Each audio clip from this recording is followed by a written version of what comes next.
Déjà, bonsoir, tu vois, alors déjà pour dire qu'on est sur le bureau d'Alex, hein, comme on dit. Ça, là j'ai mon ami, avec voilà, avec son chien qui est un amour, qui est voilà. Présente-toi déjà un peu, quoi, je pense. Je m'appelle Sirou, je pratique la manga, la mendicité si vous préférez. Et voilà quoi, vous pouvez poser vos questions, monsieur le journaliste. Bah, c'est surtout moi qui va t'en poser, je pense, parce que là on n'est pas en direct, tu vois. Ouais. Déjà pour toi, déjà une demande, tu vois, une demande qui est assez que moi j'ai fait des études, tu vois, ça gagne combien plus ou moins la manche dans la rue? Moi j'ai fait des stats, tu vois, donc entre 3 et 10 euros de l'heure. Non mais à la journée. Bah ça dépend combien d'heures tu travailles mon copain. Ouais non mais bah, c'est ça, je sais très bien. Entre 3 et 10 euros de l'heure. Si non mais t'es d'accord, regarde, de toi à moi. Si tu travailles 20 heures, tu peux gagner entre 30 et 100 euros. Si tu travailles 20 heures, même plus. Tu travailles 10 heures, tu peux gagner entre 20 et 100 euros si tu travailles 10 heures. Ouais, mais moi j'ai fait des 100 euros aussi, hein, tu vois, moi j'ai fait des plus de 100 balles. Pour les faire les 100 balles ouais, pas mal d'heures, ouais. Ouais, ça voilà. C'est vrai aussi, quoi, tu vois, c'est du genre, je suis venu... Le taux horaire, c'est ça qui compte. Ouais, tu vois, et c'est vrai que moi, c'est genre les journées où je suis venu le matin à 8h, et je suis reparti à 1h, 2h du mat, ouais. Là, ouais, mais j'ai tapé des plus de 100 balles, quoi, tu vois, donc... Normal, tu travailles de 8h à 24h. Ça m'est arrivé, moi, de travailler de 8h à minuit. J'ai réussi à une époque à gagner vachement plus que 100 balles. Ouais, mais moi aussi, ouais, ça m'arrive. Mais aujourd'hui, je crois que c'est de plus en plus difficile parce que voilà, les gens, ils ont moins de thunes, ils ont moins de pouvoir d'achat déjà. Non, mais ils ont aussi moins de pouvoir d'achat. Regarde, pour eux, tout augmente. Hein. Si pour nous, tout augmente, pour eux, tout augmente aussi, on est d'accord. Il y a le fait que les gens, ils se payent tous par carte. Par contre, quand je me mets à côté d'un distributeur, ouais. Les gens ils me disent pas j'ai qu'une carte, hein. Il n'y en a pas un qui me répond ça. Par contre quand je suis à 500 mètres d'un distributeur, ils me disent tous j'ai pas d'argent, j'ai une carte. Je leur dis si vous voulez je vous accompagne à un distributeur. Ben, il n'y en a pas beaucoup qui l'acceptent. Hein. Ouais mais c'est un peu culotté quand même. Ou osé. Culotté ou osé. Ouais ça on a déjà parlé sur ça. Ouais c'est un peu du culot et c'est un peu culotté et osé, c'est vrai. Manche, mon frère. Si t'as pas de culot, tu vas pas à la banque avant. Ouais.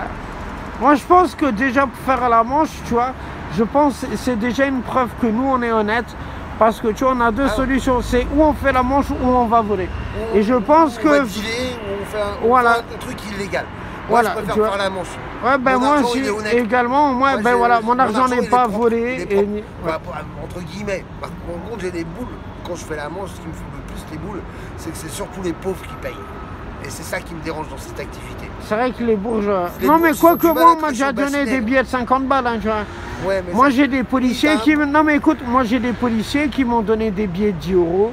Ouais. Des policiers de la police municipale qui m'ont donné des billets de 10 euros également, tu vois. Donc, parce qu'après du moment... 100 balles, c'est des corrompus, hein, cherche même pas. Bah déjà pour commencer, tu vois, j'ai jamais eu un policier qui m'a donné des billets de 100 balles. Tu vois, ouais, mais moi j'ai jamais eu 100 balles. Si une fois j'étais à Nevers, ouais. J'ai deux petites meufs qui sont arrivées, elles m'ont donné 100 balles. En petite coupure, en billet de 20 et de 10. J'étais à Nevers, peu du commerce. Ça m'est arrivé qu'une fois dans ma vie. Dans ma vie, j'ai dû faire 3 billets de 50 balles et ça fait 20 ans que je fais la manche. Après, j'ai eu des alternances. Une fois, j'ai travaillé. Je suis un ancien cadre. J'ai accepté de travailler en maçonnerie avec les Portugais. Je suis allé jusqu'au bout de mon contrat. C'est tout pour mon honneur parce que travailler en maçonnerie avec les Portugais, c'est la légion, mon frère. Après, je fais du bûcheronnage, je fais du bénévolat, je suis très serviable, mais des fois, quand j'ai besoin de thunes, toi en plus, je vais à la manche, pardon. Ouais, toi en plus, toi, tu te dis, comme tu m'avais dit, tu te définis comme antifa. Oui, oui, tu peux revendiquer ma position politique. Je suis anti-fa, mais je rappelle que je suis ultra tolérant. Ouais, je le sais. Mais j'ai jamais tapé sur un keuf, j'ai jamais tapé sur personne. Voilà, mais est-ce que je voulais savoir, c'est... J'ai fait de la casse pour revendiquer mon antifa. Ok, mais moi, ce que je voulais savoir, c'est comment ça se fait que toi, tu trouves que les antifas font rien pour les SDF français? Qu'ils ont quand même une préférence pour les migrants. Ils ont quand même une préférence pour les migrants. Tu vas non, j'ai pas dit ça. Non, je dis pas ça. Je dis pas ça. Non, franchement. Après, tu peux me le prouver. Statistiquement, je veux bien que tu me le prouves. Je suis prêt à le reconnaître si tu arrives à me le prouver statistiquement. Mais je pense pas. À la base, moi, ce que je te prouve, écoute, moi, ce que je te propose, c'est que les antifas, ils ouvrent que des squats pour mettre des migrants, tu vois, mais ils ouvrent pas des squats pour mettre des SDF français à l'intérieur, tu vois, et on est d'accord ou pas? Je suis pas d'accord. Non, je suis pas d'accord parce que j'ai vécu dans les squats. Mais moi aussi j'ai fait un squat, hein. J'ai fait le squat Utopia 0001 à Montpellier, tu vois, en 2014, tu vois. Et je peux te dire que 96% des gens à l'intérieur, c'est des migrants, quoi, tu vois. Bah, nous, les Français, on n'était pas beaucoup dedans, quoi. J'ai connu le squat Socapi qui est en face du musée Picasso. Le squat Rivoli, j'étais la vitrine pour qu'ils viennent faire leurs expos. J'étais la galette dans l'art, 9 rue Dauphine, au bout du Pont Neuf. Ça, c'est grâce à moi que ce squat, il a existé. C'est moi qui ai mis la connexion. On était 3 dans ce squat. On aurait pu voir l'immeuble complet qu'on occupait que le premier étage parce qu'on ne voulait pas plus de bordel que ça. On a eu les keufs nous ont tiré le chapeau parce qu'on a fait 80 vernissages et on n'a pas eu une procédure verbale. Tu vois, par exemple, moi, tu vois, là je critiquais les antifas, tu vois, mais je vais dire les FAF, tu vois. On va dire ce que certains appellent les FAF, tu vois, donc on va dire les droitards. Non, pas les skinheads. Arrêtez de dire les skinheads. Non, c'est pas les skinheads, faut pas dire c'est les skinheads. Pour moi, les FAF, c'est ça. Ça c'est ouais, ben, c'est ton point de vue à toi, tu vois.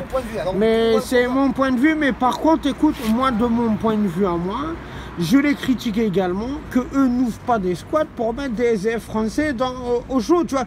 Je dis la même chose, ces gens-là, alors ils sont aussi là et je le dis haut et fort, tu vois. Et je vais bien mettre ma tête, je vous le dis haut et fort à tous les mecs, les droitards et tout ça. Tu vois, au moins les mecs de gauche, ils ouvrent des squats pour mettre les migrants dedans. Mais vous faites quoi, hein? Non, mais laisse-moi, là, c'est moi qui parle, tu vois. Donc, et vous faites quoi? Vous faites quoi, les droitards? Vous ouvrez des squats pour nous mettre nous dehors, hein?